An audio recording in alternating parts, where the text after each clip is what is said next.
สบายดีพี่น้องวัดทุกหม่องทุกบอนบ่ว่าจะเป็นทั้งลาวทั้งไทยหรือทั้งต่างประเทศพี่น้องวันนี้ก็มาพบมาพอกับ2คนมานอกอีกคือเก่าคือเดิมมื้อนี้บรรยากาศยามเช้าเฮาก็อยู่ที่เวียงจันทน์พี่น้องเดินทางมา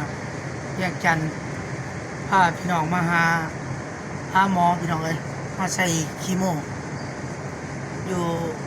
โรงหมอ103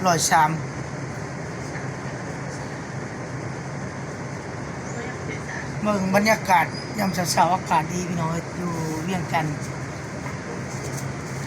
ตอนนี้เราอยู่ตึกชั้นที่6ตึกบนเราอยู่นี่ก็เข้าชั้นห้องหมอเราแนมไปเบิ่งบริเวณรอบๆเวียงจันทน์ยามเช้าอากาศวันนี้ก็ฝนตกพี่น้องฝนตกยักตกอยู่มื้อ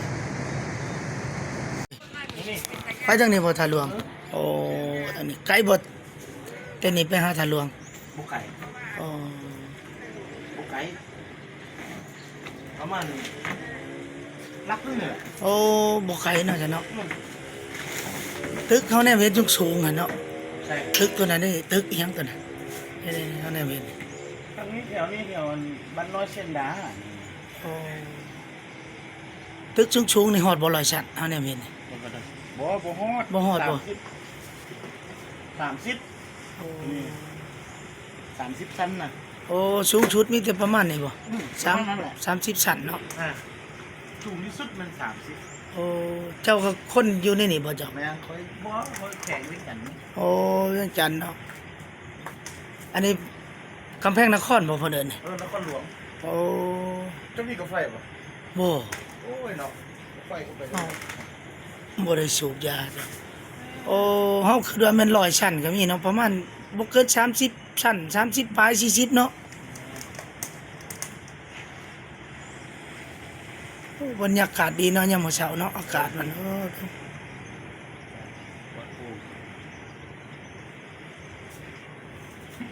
โอ้เอาไผมาเจ้าเ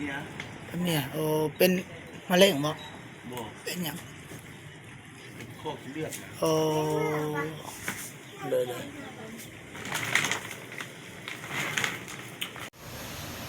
ไปเตรียมเลยกระเป๋าเดินทางต่อกันพี่น้องไอ้บันไปกับเมียไอ้บันเกินดำหัวขวนดำบังไม่ใหญ่เด้อ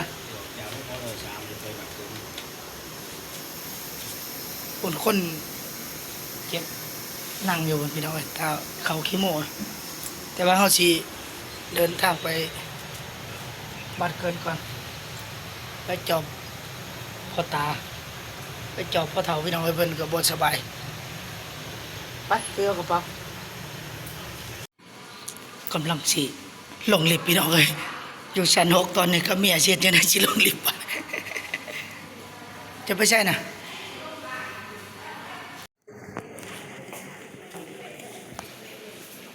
เอาลงมาหอดสันล่างล่ะแถวนี้เป็นบริเวณโรงหมอพุ่นเขาจะไปยังไงไปพอบ่เป็นร้านจอดรถของโรงหมอ103นี่ตึกหลังนี้มี9ชั้นเขาอยู่ชั้นที่6เขาลงมากี่นี่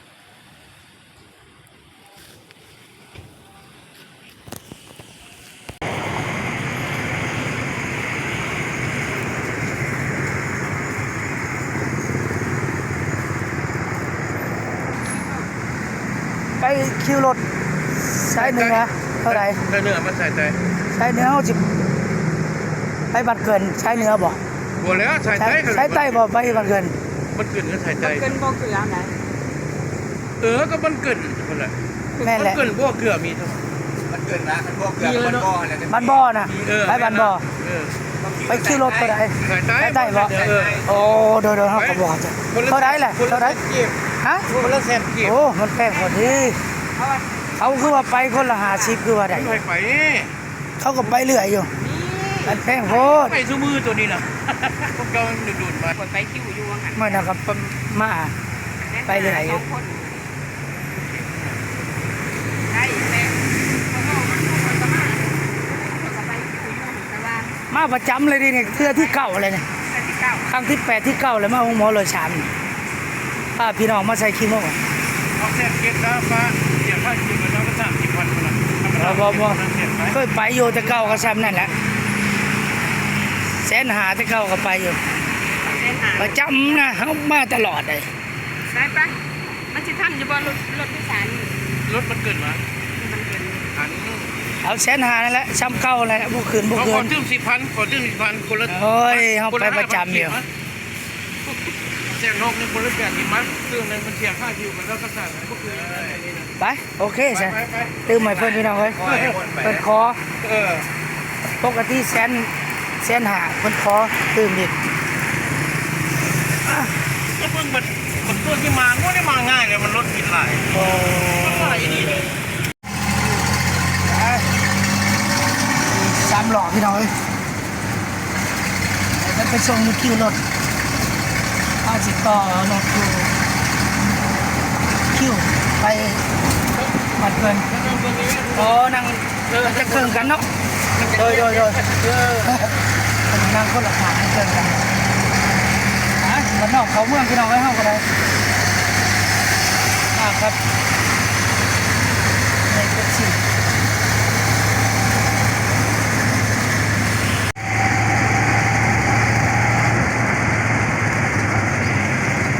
ป้าขี่รถเลาะส่ง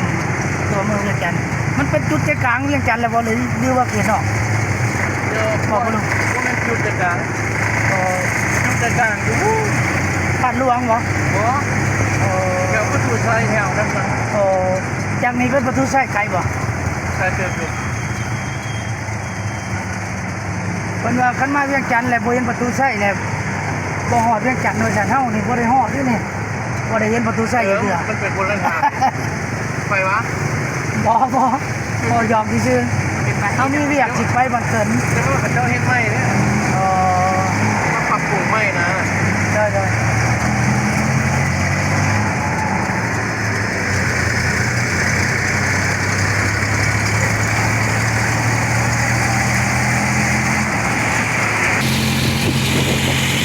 โอ้ลุงเขตแถวนี้หูจักเบิดแล้วเนาะไปใช้ก็ได้เนาะ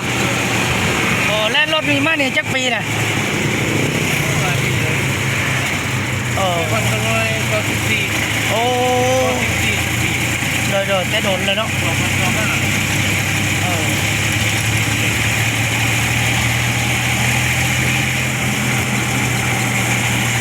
ตึกอยู่ในนครหลวงในสูงกว่าหมู่ที่สุดนี่มันตึกอหย่าง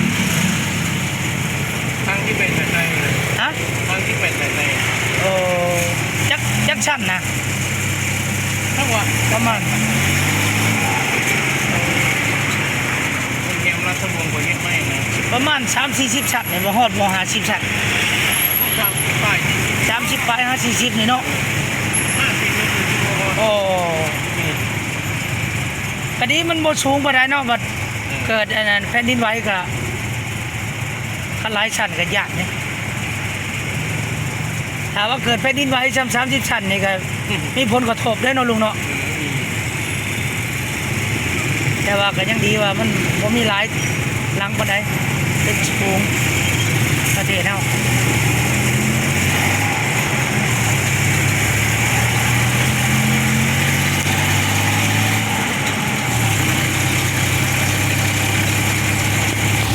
โอ้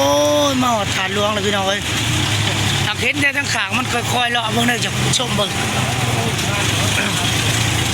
อยากเบิ่งคักๆบ่ได้เข้าไปไหว้ครับบ่ได้เห็นบ่เคยเห็นจักเทื่อ ทั้งนี้เขาเจ้าไม่ได้เกิดอยู่ โอ้นี่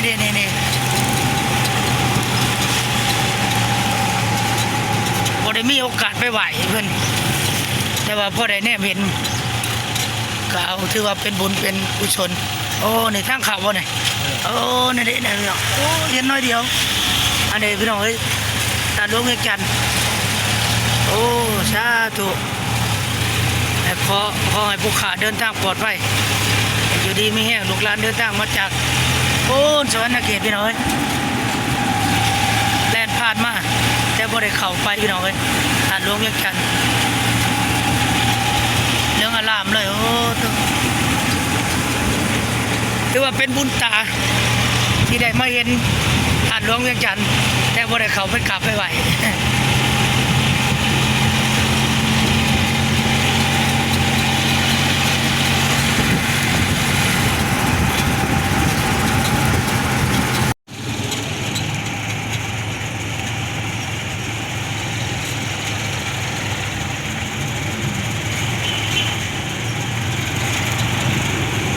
มาขบถนนใหญ่กว่านี้เนาะ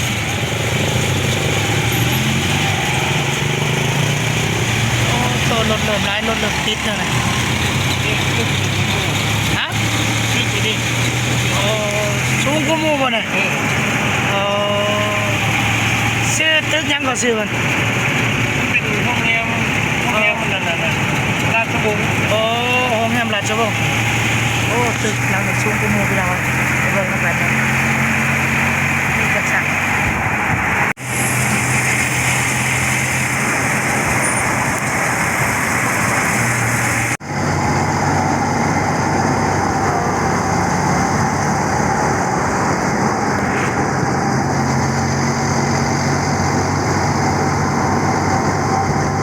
โอ้ตึกหลังนี้เนาะสูงกว่าหมู่เนาะเป็นโรงแรมเดียวเลยโรงแรมราชวงศ์โอ้แนมอยู่ตึกประมาณจักสัก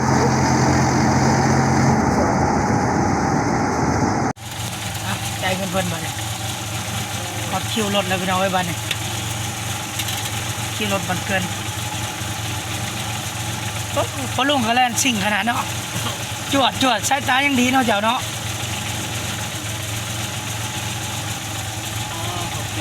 เด้อฮะขอบใจเด้อพ่อลุงเด้อเด้อไป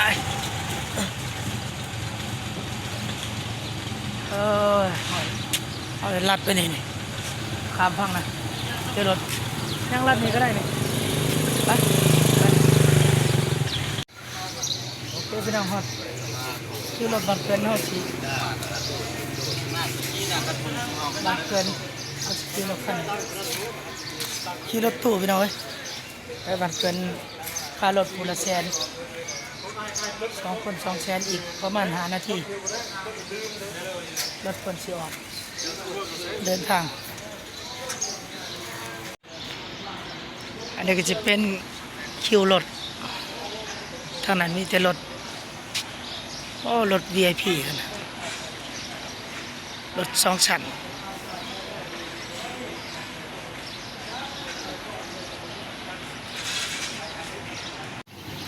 ทางด้านนั้นก็จะเป็นรถโดยสารแล่นอัตตปือเวียงจันทน์ใช่ก็นักอัตตปือเวียงจันทน์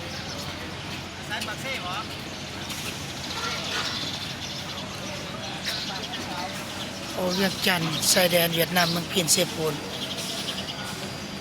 เวียงจันทน์สวรรณเขตก็มีรถเตียงนอนพี่น้องไว้ทางไหนไปรักษาก็ได้ไปต้องการไปทางไหนมานี่คิวรถ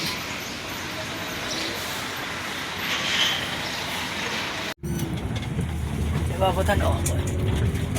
เปิดไปปลาได้ใช่ไหม ไปปลาเจ้า ตอนนี้กำลังเดินทางออกไปบันเกินแต่นี่ไปหาบันเกินจังหลักนี่ฮะ 58 ลัก โอ้58 หลัก 8 ลักแต่ทาง 38 ฮะ แต่ว่าหนทางอันนั้น โอ้38บ่หรือ58 58 58 หลัก หนทางอันตรายขนาดนั้น โอ้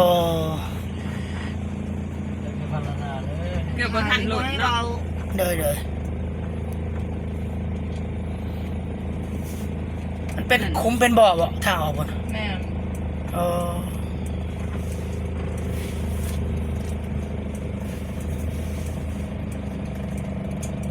เส้นทางไปเลย โอ้ตัวนี้จะเขาจี้เสียยังเขาจี้รับเป็นได้แหละเนี่ย 9,000 แพ็ค1,000 วันน่ะ แพ็ค1เจ้า แล้วก็เช้า ไอ้บ่ เล็ดแท้เอาแบบใหม่น้ำหน่อยดิเอาแบบเสือเอา เขาจีไปตอนร้านก่อนพี่น้อย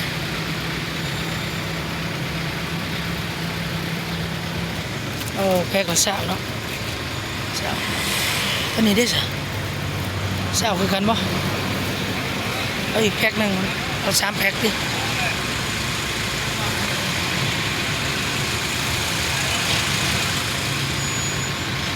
เอาอยู่แค่นึง เป็น3 แพ็ก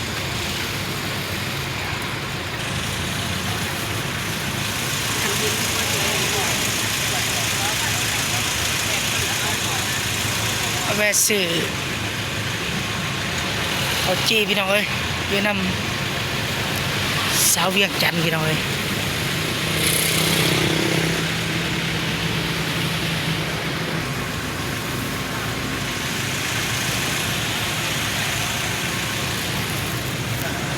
ตัวนี้บอบตัวนี้ว่าใหญ่เลยเนาะเขาจีใหญ่ ซ้ำขาไปเลยพี่น้องเอ้ยเป้าเขาจีใหญ่เขาจีใหญ่เวียงจันทน์ก้อนเท่าไหรนี่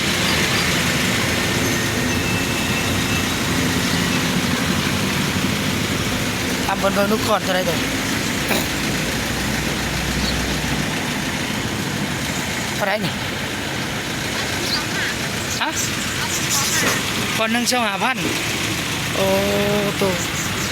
ใหญ่ขนาดเนาะเกือบอยากซ้ำพุทธก้นเนาะ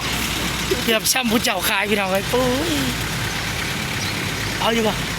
บอกกันยาเนาะเดี๋ยวฮะขอบใจเอาซอยแต่ตัวหน่อยตัวใหญ่โบดตัวนี้ฮะมาหอดแล้วพี่น้องเอ้ยสิทางแวะเข้าบ้านบัดบ่อเฒ่าเฮายังรอถ่าเพิ่นมาหับเอาอยู่พี่น้องเอ้ยเราถ่ายอยู่ปั๊มน้ำมันเลยแต่ว่าแล่นไปอีกเลยไปเจอหน่อยจะเป็นบัตรเกินใกล้เองแต่ว่าเขาลงอยู่นี่เขาไปเข้าบ้านเพื่อนยังถ่ารถพี่น้องมาหาเราอยู่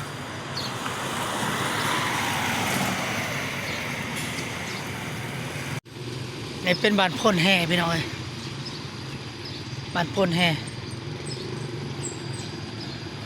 ตอนนั้นเป็นทางแวะเข้าบ้านพอเท่าห้าบ้านบ่อพี่น้องเอ้ยบ้านบ่อเกลือเพราะว่าเขาจะต้มเกลือทั้งนั้นเป็นบ่อเกลือแล่นไปเนี่ยก็สิเป็นอีกใกล้ๆกับฮอดบ้านเกินพี่น้องเอ้ยบ้านเกินดินแดนบ่อเกลือเราถ่าพี่น้องมาหับเอาลงทางเลยแลนมาไกลเอาเส้นนี้ก็ได้บ่แต่สิเมื่อเส้นนี้ก็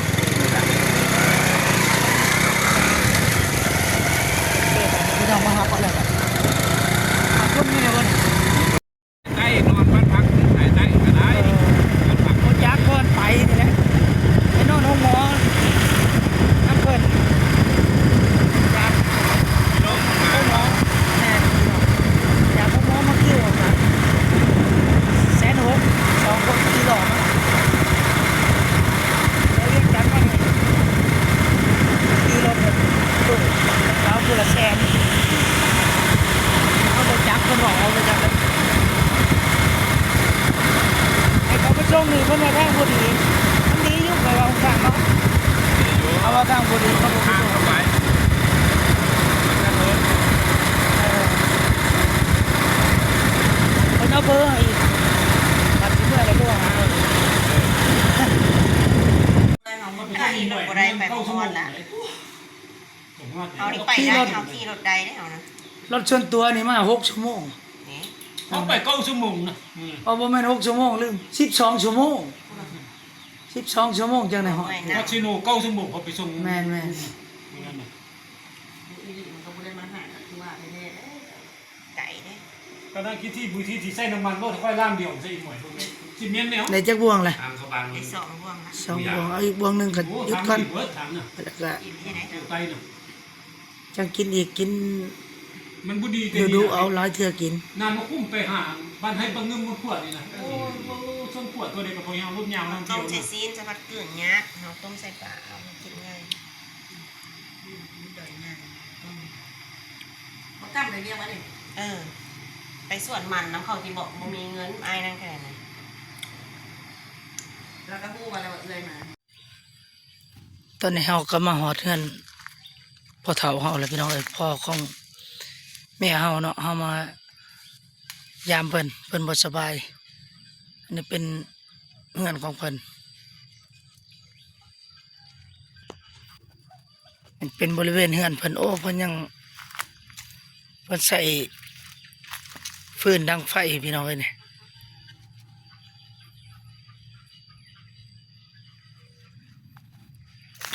อ๋อตัวหัวบ้านเพิ่นอ้อม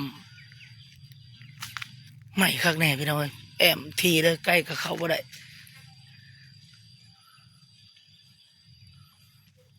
ติดกับทงหน้าเลยแนมบางทงหน้าหญ้าเขียวตุ่มอยู่เป็นบ้านบ่อเอิ้นว่าบ้านบ่อเพราะว่าบ้านตัวนี้เป็นบ้านบ่อเกลือพี่น้องเอ้ยโอ้เพิ่นเลี้ยงนกกางแก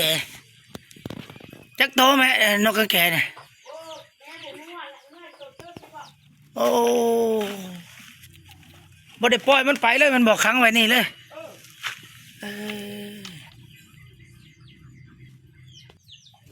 โอ้พุ่นเด้พุ่นนกกางแกเพิ่นหลายโตเติบ2 4 2 4 5 6 7ประมาณ7 8โตบ่หรือโอ้ยเป็น10พุ่นได้ล่ะเอาตัวนั้นฟักไข่ได้เนาะฟักไข่เลยบ่ได้ปล่อยมันบินออกเลยบ่ขังไว้นี่ตลอดบ่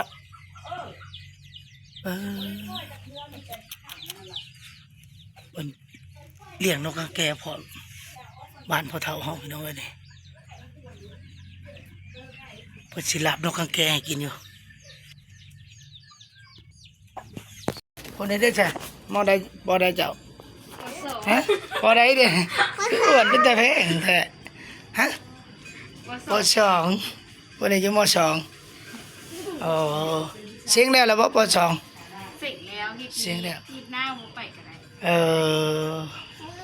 เลย ฉันไม่ไป อ๋อเจ้าได้จ้ะเอาบ่ได้เสียง เสร็จยิบหน้า สิทธิ์นะ ไม่ตายนี่ อันนี้เป็นร้านเช้าพี่น้องเอ้ยลูกของน้องเมียเฮา มูดผู้ชาย ทางนี้ก็แม่นเป็นเลี้ยงเป็ดเพิ่นเป็ดก็หลายพี่น้องเอ้ยเป็นเลี้ยง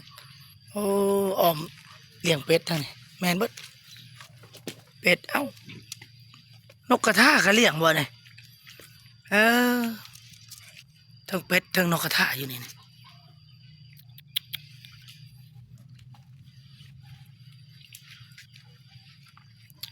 เพิ่นเป็นคนมันเลยพี่น้องเอ้ยเลี้ยงหมดทุกอย่างเลี้ยงเป็ดเลี้ยงไก่เลี้ยงนกกระทาเลี้ยงนกกางแกบางเรื่องก็แม่นบรรยากาศบ้านเพิ่นคักขนาดพี่น้องเอ้ยแนมเบิ่งเห็นผู้มีแต่ผู้จากบ้านไปผู้เฮาแนมเห็นประมาณ8 หลัก 50 หลักเพิ่นเอิ้นว่าผู้เขาข้วยแม่นบ่ บ่แม่นนะ บ่แม่นบ่ผู้เขาข้วย สิไปฮู้นะ จะบ่ฮู้ คนนี้บ่ฮู้ เพิ่นเอิ้นว่าผู้เขาข้วยนี่ทำประตูเพิ่นว่าผู้เขาข้วยนี่มีโอกาสจักมื้อเฮาสิพาพี่น้องขึ้นไปผู้หน่อยนะเจ้าเอ้ย ไปน้ ผู้เขาข้วยไปนำบ่ ำไป เอ ทาง อ นี้บ่ทางนี้ เอาจะ บ่ ขึ้น มีฮู้ ผู้ เขา หน่อยนะ ด้วย ผู้เขาข้วยพี่น้องเอ้ยไปเที่ยวโอเคพี่น้องเอ้ยสำหรับคลิปนี้ก็ฝากช่ำนี้ก่อนพี่น้องเอ้ย มันมีส่วนสัตว์โหดใด อ่า มีเป็ดทางไหน ติดตามเบิ่งเฮาสิพา บ่ ไป แม่น เที่ยว มีเป็ด